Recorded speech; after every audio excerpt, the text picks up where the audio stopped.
mensonge d'abord. Notre Seigneur Jésus-Christ a dit « Je suis la vérité ».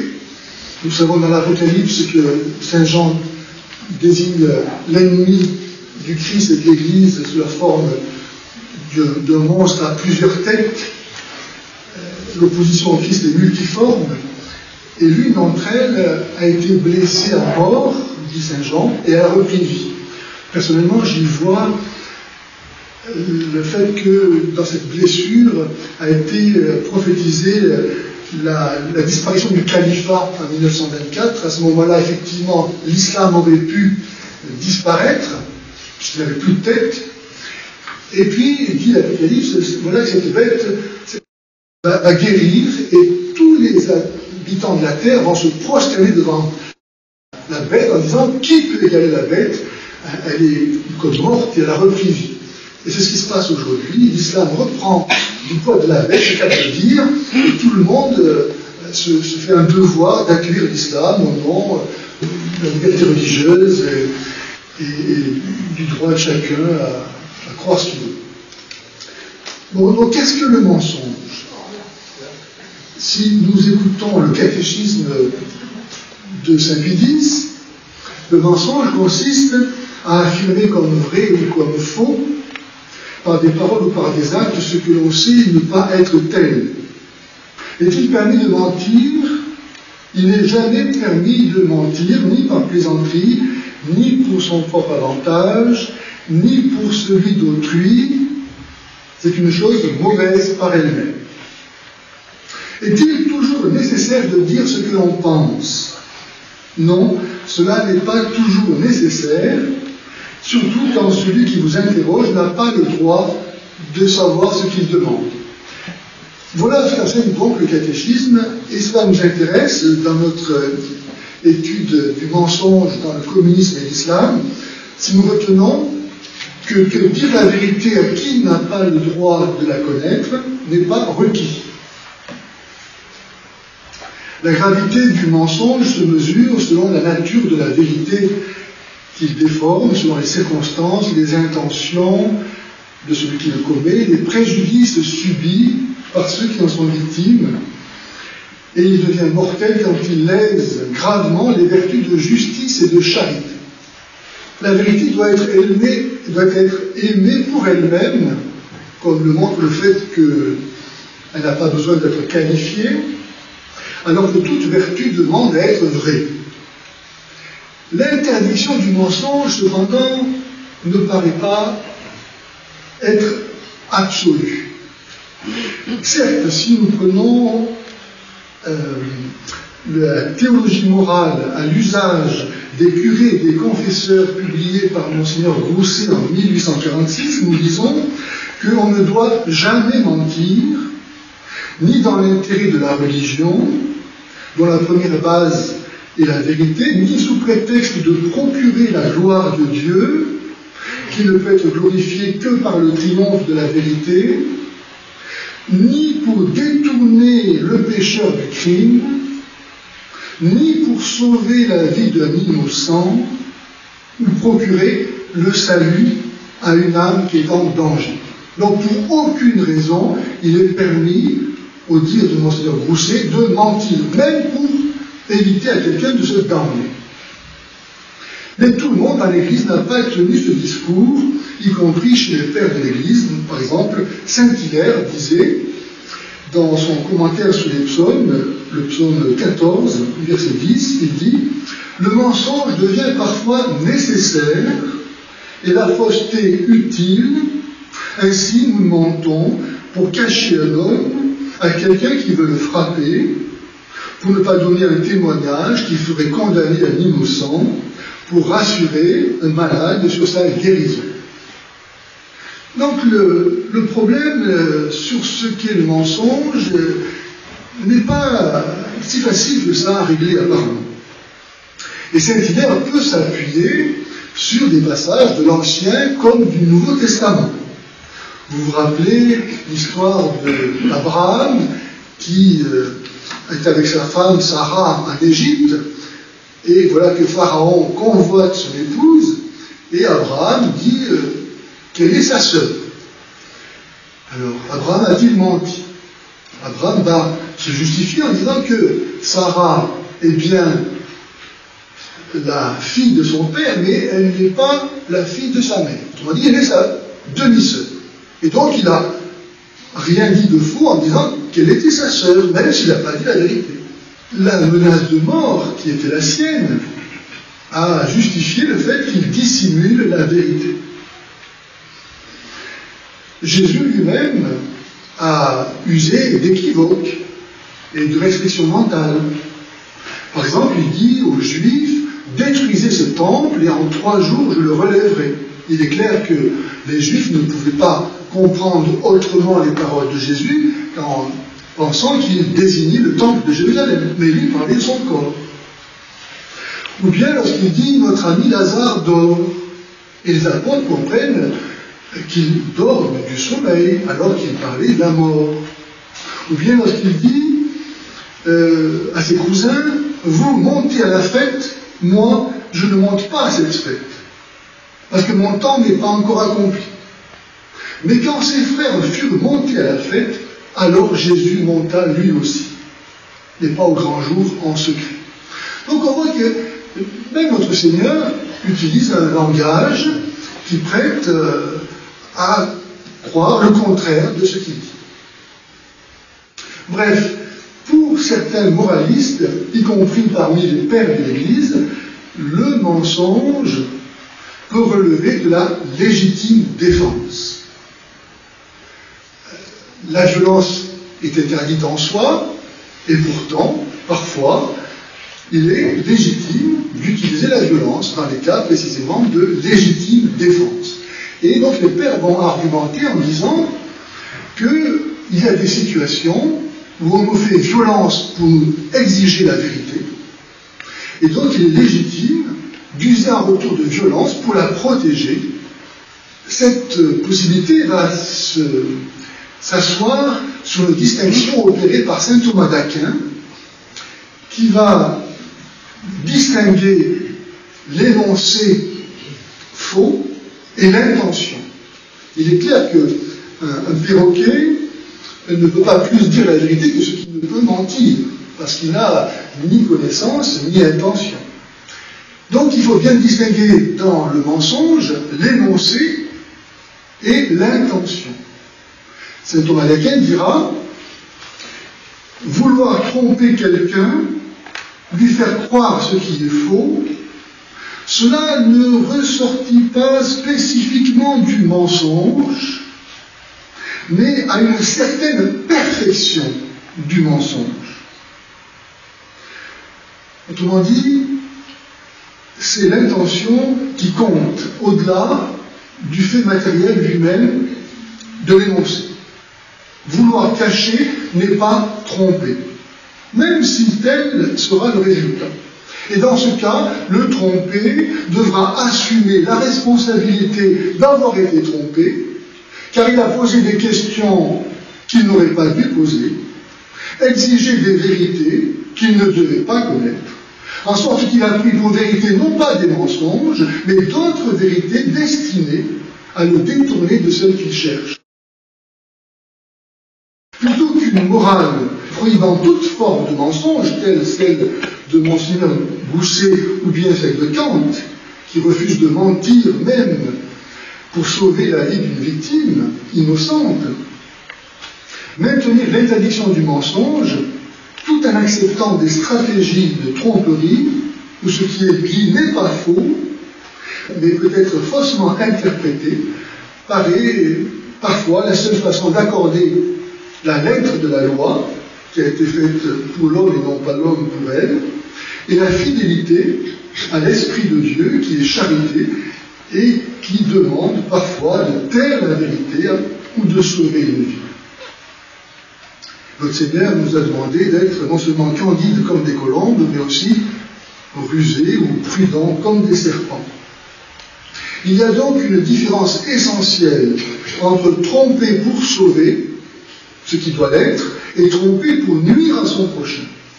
Et c'est évidemment cette deuxième acception dont je vais maintenant parler, et non pas de la première. Donc le mensonge dans l'islam La ruse appartient à Allah en totalité. Sourate 13, verset 42. Allah est le meilleur pour fomenter des complots. Sourate 8, verset 30.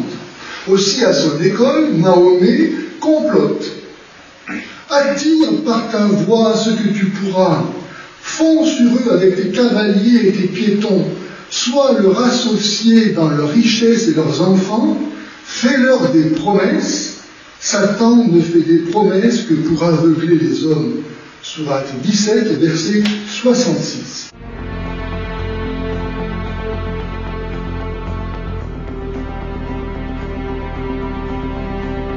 Lorsque Uzaïr ibn Zarim et 30 de ses hommes, désarmés par Mahomet après la promesse qu'il leur fit d'un sauf-conduit, furent par lui assassinés.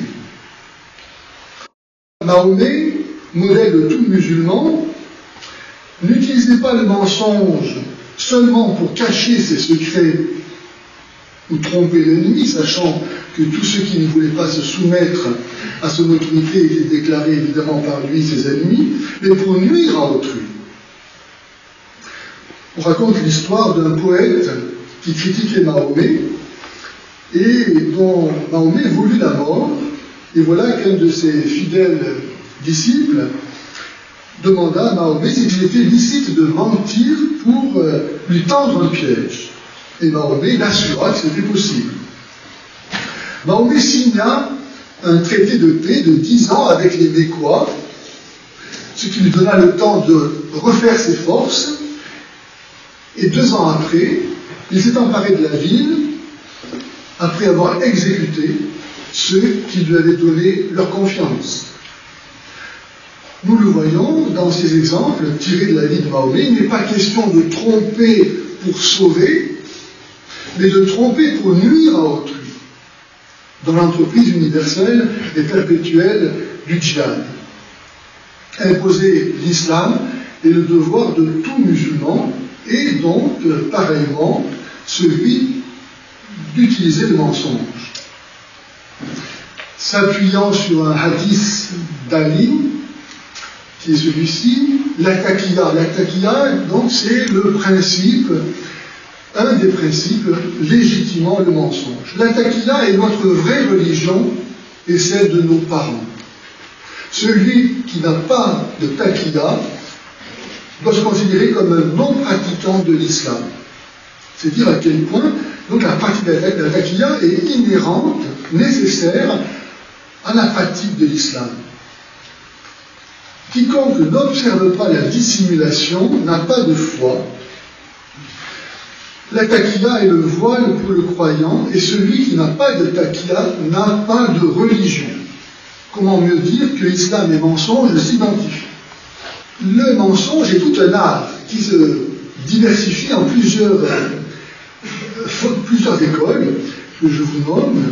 Il y a donc la taqiyya qui est la plus connue, mais il y a aussi la ta'biriyya, le kitman et le muruna. Le kitman consiste à ne dire qu'une partie de la vérité afin de la déformer entièrement. Un exemple bien connu est d'affirmer que le terme djihad désigne le combat contre soi-même, alors que ce combat contre soi-même est celui de résister à la tentation de quitter l'islam et de contribuer à promouvoir l'islam. Un autre exemple est la citation de versets apparemment tolérants, mais qui ont tous été abrogés. L'école de la Ta'biriyya peut être définie comme l'inventivité dans l'art du mensonge. Et à ce titre, on peut mentionner le soi-disant apport de la culture grecque et scientifique par les musulmans à l'Occident. Mensonge éhonté, comme l'a si bien montré Sylvain Guggenheim dans son ouvrage Aristote au Mont-Saint-Michel, mais que toute la nomenclatura doit faire passer pour une vérité historique. Ou bien, on peut encore citer le mythe de l'âge d'or de la tolérance entre les religions en Andalousie. Voilà des exemples de Ta'biriyya. Elle permet de changer le sens d'un sermon sans en changer la lettre. Comme je n'ai pas beaucoup de temps, je vais passer sur d'autres exemples. Ensuite, le muruna signifie faire preuve de souplesse, savoir s'adapter. Et c'est l'arme suprême pour s'infiltrer chez l'ennemi. À l'imitation de la conduite d'Allah, abrogeant certains versets de sa parole pourtant éternelle, pour de meilleurs. C'est ainsi qu'un djihadiste va se raser la barbe, boira de l'alcool, ira en boîte de nuit, ne respectera pas le ramadan, et même pourra critiquer le Coran. Et enfin, la taqiyya. La taqiyya qui est la foi dans la tactique infaillible permettant d'instaurer le califat sur la terre entière. Elle est plus importante que la pratique des 5 piliers de l'islam. Sa connaissance est par définition insaisissable. C'est en soi une religion, impliquant une pratique dans tous les domaines de la vie. Cet art du mensonge procède par étapes, en vue d'infiltrer des esprits progressivement et de les soumettre en douceur, en s'adaptant à chaque situation. L'origine de la taqiyya dans l'islam remonte au projet d'Allah de démasquer Satan, qui était au paradis si expert en taqiyya qu'Allah lui-même ne pouvait le distinguer parmi les anges fidèles. Alors, Allah a résolu de créer Adam pour tendre un piège à Satan, celui de devenir le calife de la terre entière. Et pour que Adam pût rivaliser avec Satan, il fallut qu'Allah enseignât la taqiyya à Adam.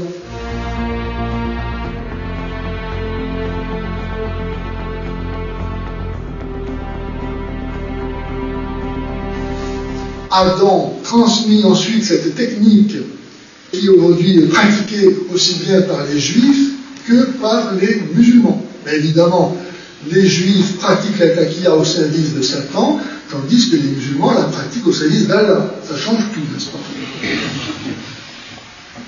En fait, Adam n'a pas mangé du fruit défendu. Mais, selon le plan convenu avec Allah, il a fait semblant, afin de montrer aux anges fidèles la nature perverse de Satan et ainsi le dévoiler aux yeux de tous.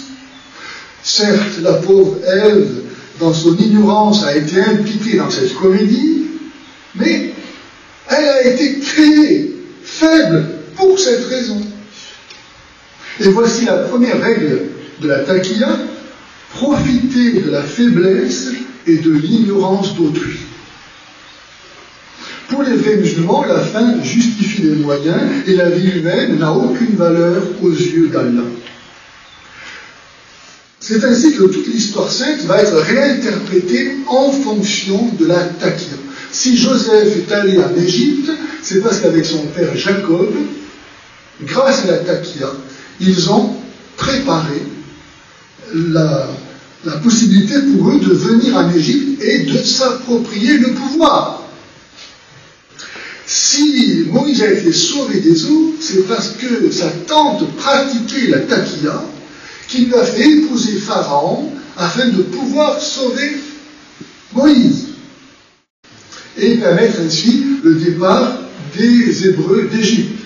Et même la Shoah a été inventée par la taqiyya pour pouvoir créer l'État d'Israël. Mahomet a pratiqué la taqiyya dans le Coran avec les versets tolérants.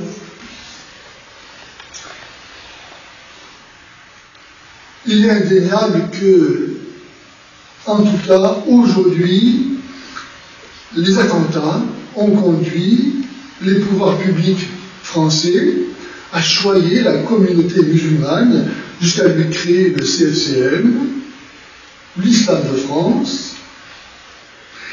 La taqiyya est si parfaite qu'elle en arrive à faire honorer l'islam qui a pour vocation de détruire la civilisation qui ainsi honore.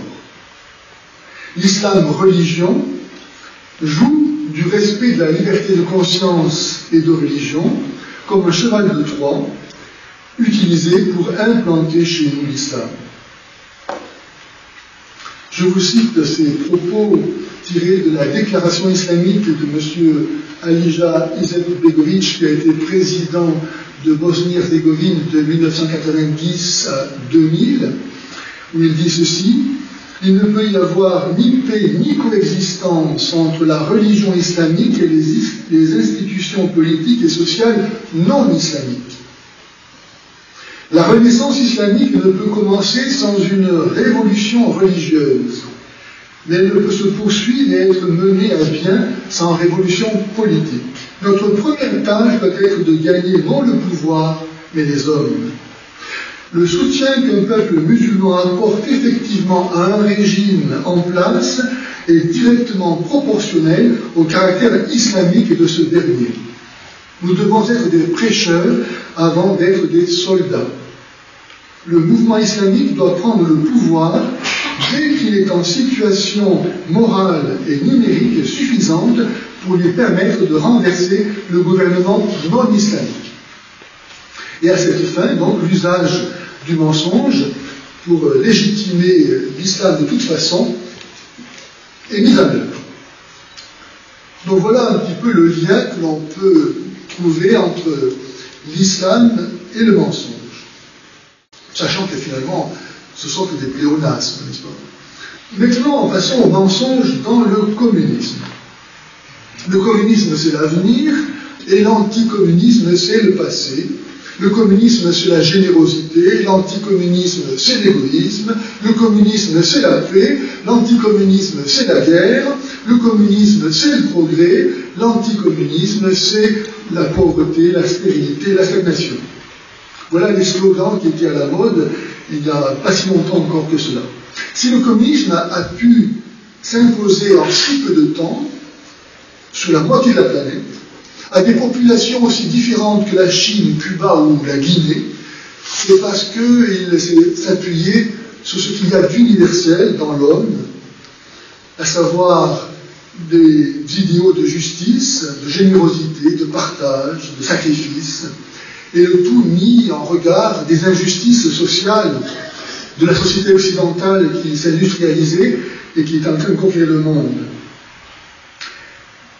Le démon s'appuie toujours sur quelque chose de vrai, et ici, la pitoyable situation des ouvriers dont la vie était broyée par le cruel amour de l'argent de ceux qui les exploitaient. Cela a servi pour instiller la haine dans ses cœurs et, en fin de compte, la haine de Dieu lui-même. La haine comme moteur de l'histoire.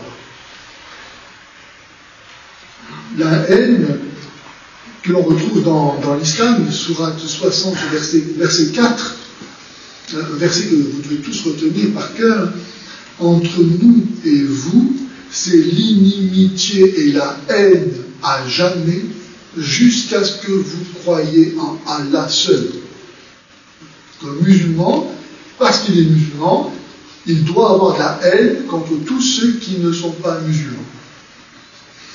Et de même, dans le communisme, cette haine va se retrouver contre tous ceux qui s'opposent au projet communiste.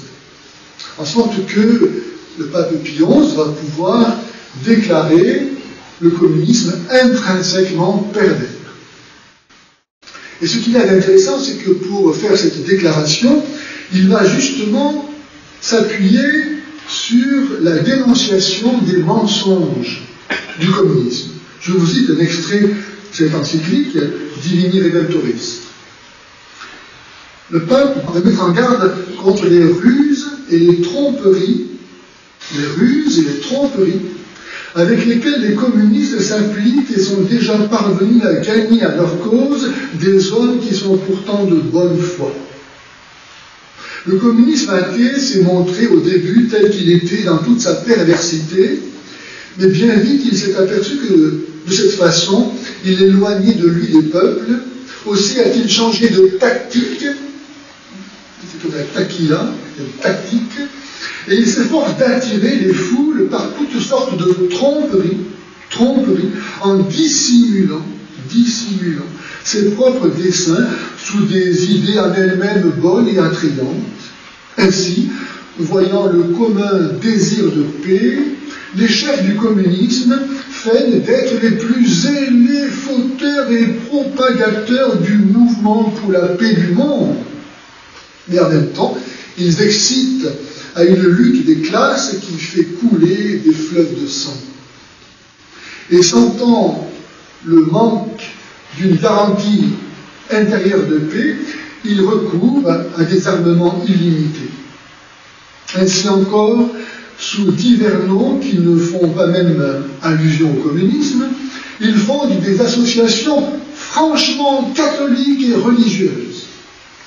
Ainsi, sans rien abandonner de leurs principes pervers, ils invitent les catholiques à collaborer avec eux sur le terrain humanitaire et charitable, comme on dit, en proposant parfois même des choses entièrement conformes à l'esprit chrétien et à la doctrine de l'Église.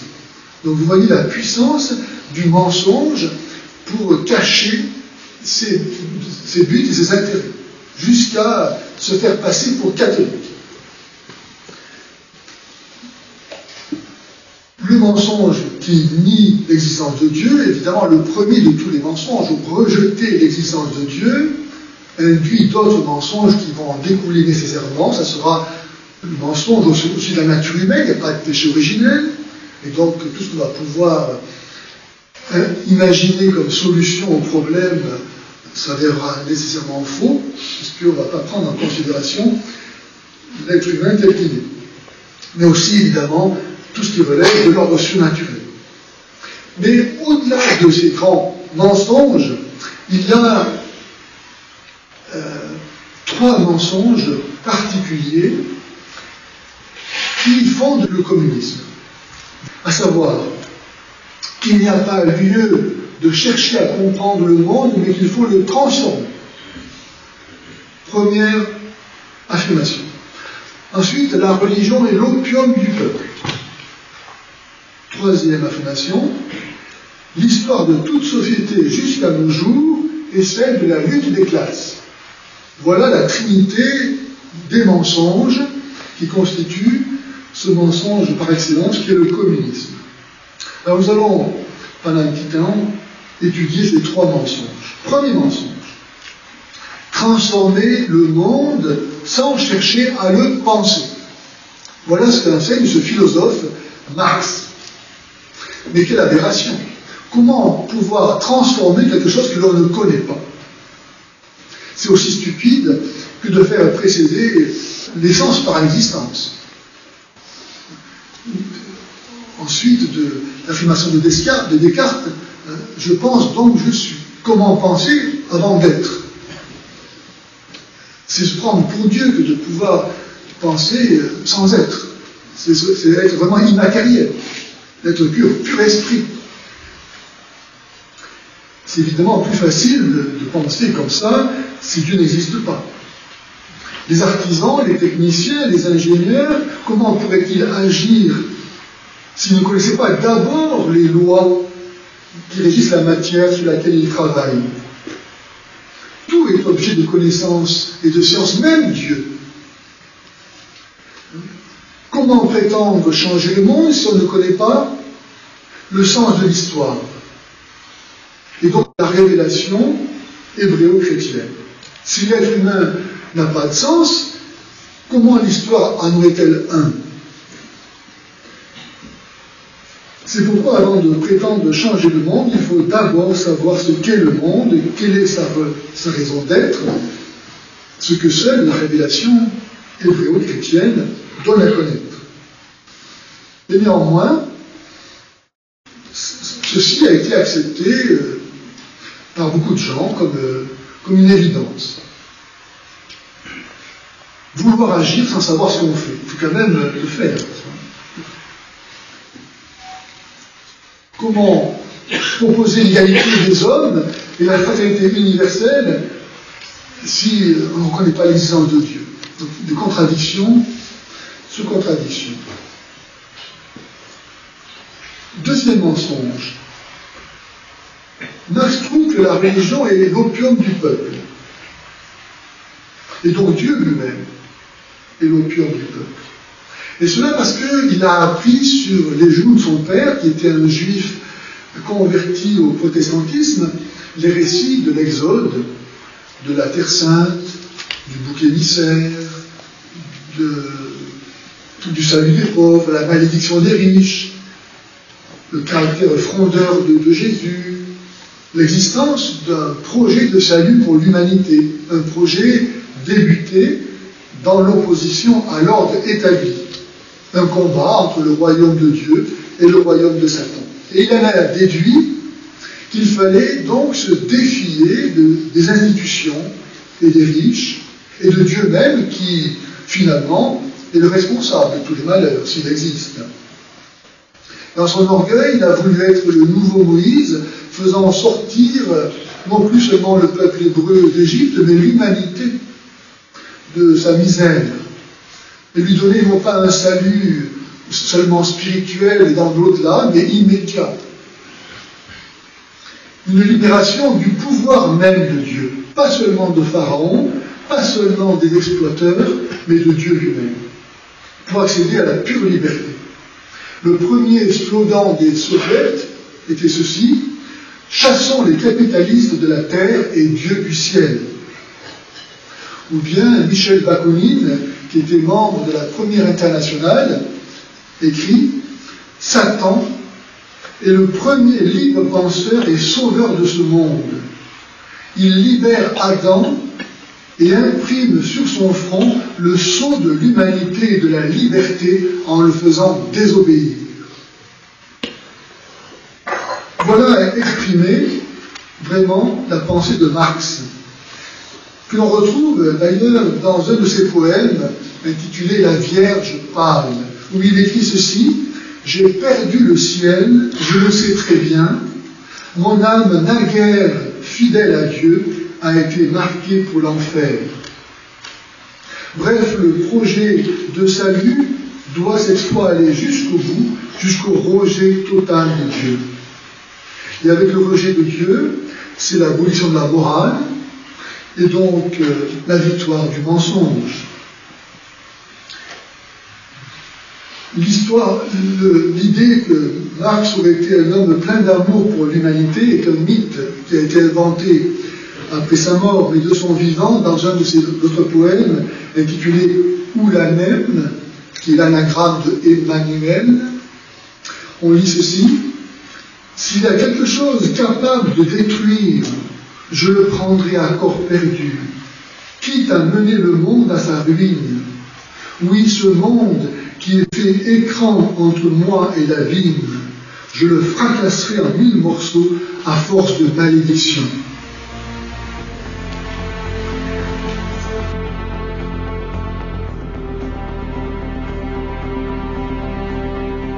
Troisième mensonge, l'histoire de toute société jusqu'à nos jours est l'histoire de la lutte des classes. Mais d'où viendrait la lutte des classes s'il n'y avait pas de péché originel? On est atterré de voir à quel point tous ces soi-disant grands philosophes manquent d'un minimum de sagesse pour se poser des questions aussi élémentaires. Toujours est-il que pour Marx, la cause des problèmes vient de la diversité, de la complémentarité des individus dans la société. Il s'agit donc, pour arriver à la paix et au bonheur, d'abolir les différences et les hiérarchies naturelles de la société. Pour les socialistes, il n'y a pas très longtemps encore, dans une de leurs revues, j'ai lu ça, que la famille est le premier vecteur des injustices, car c'est là que les enfants apprennent la différence hiérarchique entre les parents et les enfants, entre les supérieurs et les inférieurs, et c'est comme ça qu'ils vont ensuite reproduire plus tard dans la société ces différences. Donc il faut détruire les familles. J'ai été frappé il y a quelques jours d'écouter le témoignage d'une jeune fille exilée, volontaire, plutôt réfugiée de Corée du Nord, qui disait qu'en Corée du Nord, il n'y a pas d'enfants. Parce que les enfants, comme les adultes, ont seulement le statut de révolutionnaire. Donc pour le communisme, il faut détruire pas seulement Dieu, mais aussi l'ordre naturel. Car l'ordre naturel vient de Dieu, il nous rappelle Dieu. Les différences naturelles et sociales sont pourtant une réalité qui est aussi la condition à l'harmonie et au bonheur des individus et des sociétés. Car seule la différence permet l'amour. Ce n'est pas pour rien que notre Dieu qui est amour est aussi Trinité. Et que chacune des personnes est différente des autres. L'amour permet, par le don, de rendre hommage au caractère gratuit de la vie. Et c'est ainsi que la vie devient digne d'être vécue et peut être heureuse. Le temps passe et donc je vais s'aborder mon exposé pour arriver à vous parler des différences et ressemblances entre le communisme et l'islam. Alors évidemment, les différences entre le communisme et l'islam, la plus grande, c'est le fait que le communisme est athée, il ne reconnaît pas l'existence de Dieu, alors que l'islam, lui, le reconnaît très fortement, y compris celle de l'âme et des esprits. Dans l'islam, le temps est circulaire, parce que c'est un temps mythique, alors que dans le communisme, il y a un but à l'histoire et une progression. Il est linéaire comme dans le christianisme. Une autre différence, c'est que les communistes avaient encore leur peau à sauver face à la pression de la vérité. Mais les musulmans, ils n'ont même plus leur peau. Parce que, comme le dit la sourate 9, Allah a acheté aux musulmans leur vie et leurs biens en échange du paradis, en sorte qu'ils tuent et se font tuer. Donc mourir pour un musulman, c'est la seule assurance d'aller au paradis. Donc c'est quelque chose de très différent avec les communistes, qu'après la mort, il n'y a plus rien. Donc autant jouir des biens de ce monde. Les ressemblances sont beaucoup plus nombreuses. Dans l'islam, le Coran est le savoir infaillible, de même que le communisme se présente avec l'apanage de la science. La science elle-même rendrait témoignage de la vérité du communisme. L'islam ne connaît pas la loi naturelle, pas davantage le communisme. L'un et l'autre sont des messianismes, des projets de salut pour le monde et d'éradication du mal.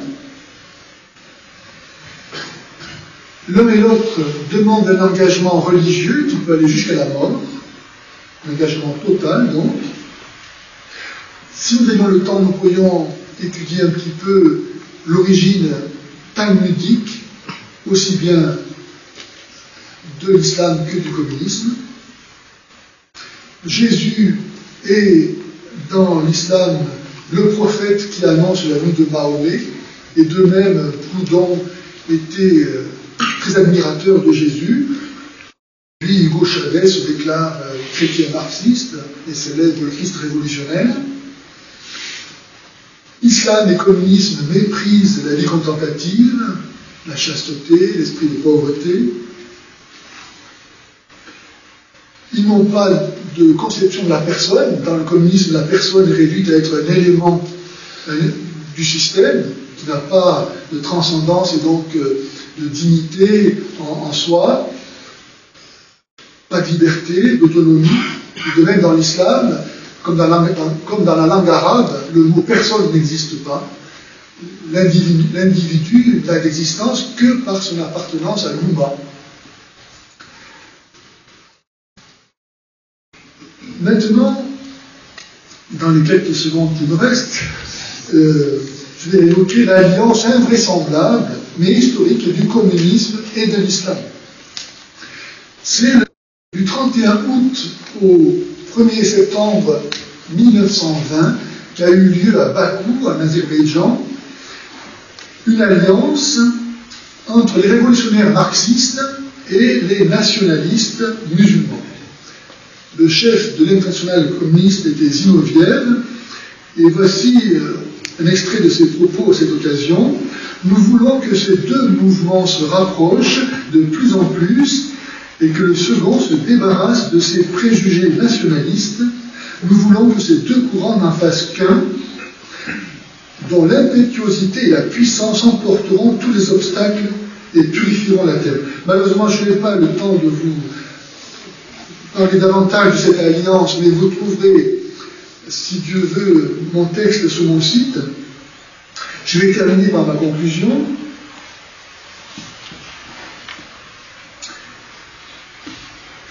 Dans le rapport au communisme, la grave erreur des chrétiens aura été de penser possible une entente avec les communistes. Et cette erreur se répète aujourd'hui avec les musulmans. La Vierge était pourtant venue nous avertir au sujet du communisme, et je veux croire qu'à Fatima, elle nous a aussi parlé au sujet de l'islam. Non seulement en raison du choix du lieu qui porte le nom de Fatima, mais encore par la vision de l'enfer. Car pour un musulman, la raison dernière pour laquelle il veut être musulman, c'est d'échapper à l'enfer. Or, autant les musulmans craignent l'enfer, autant les chrétiens n'y pensent plus et n'y croient plus. Et je crois que dans cette disproportion, il y a la raison de la déchristianisation de l'Occident et de son islamisation. Marie est venue à Fatima et a montré l'enfer, c'est pas pour rien. C'est parce qu'elle savait que nous aurions besoin de ce dogme. Et il nous faut donc prêcher à temps et à contre-temps que si nous ne nous convertissons pas au Christ, nous allons en enfer. Que nous allons tous en enfer. Jésus a dit, je suis venu chercher et sauver ceux qui étaient perdus. Luc 19, 10. Nous sommes tous perdus. Nous allons tous en enfer. Si nous ne nous convertissons pas, si nous ne saisissons pas la main tendue par Jésus, on va en enfer. Et aujourd'hui, on prêche le contraire. On va tous au paradis. Dieu est tellement bon que ce n'est pas possible qu'il y ait des gens qui aillent en enfer. Donc, finalement, rien n'est grave. Pourquoi quitter la vie de péché? Pourquoi aller convertir les autres? Aucun intérêt. On ira tous au paradis. Qu'il faut retrouver la vérité sur ce point-là, ça me paraît être fondamental pour penser la reconquista. J'abrège aussi ma conclusion pour terminer. Jean Vacquier, pour lui, les ennemis à la manœuvre estiment nécessaire une phase de régime totalitaire dans le monde entier pour établir le collectivisme, donc je cite, n'est-ce pas, une phase de régime totalitaire dans le monde entier pour établir le collectivisme et plus particulièrement dans les pays chrétiens pour réaliser l'extermination de leur élite religieuse, faire table rase et éliminer la religion de notre Seigneur, alors, n'est-ce pas que l'actuelle immense et incompréhensible immigration musulmane en Occident trouve son explication? Car, pour réaliser ce but, quel meilleur allié que l'islam? Un peuple de soumis. Musulman, ça veut dire soumis. Et soumis à un Dieu qui est arbitraire et cruel. Comment le mondialisme pourrait-il ne pas désirer que tout le monde soit musulman? Nous n'avons donc pas fini de voir s'accomplir ce qu'annonçait Notre-Dame à Fatima. Beaucoup de bons seront martyrisés, le Saint-Père aura beaucoup à souffrir et plusieurs nations seront anéanties. Je vous remercie.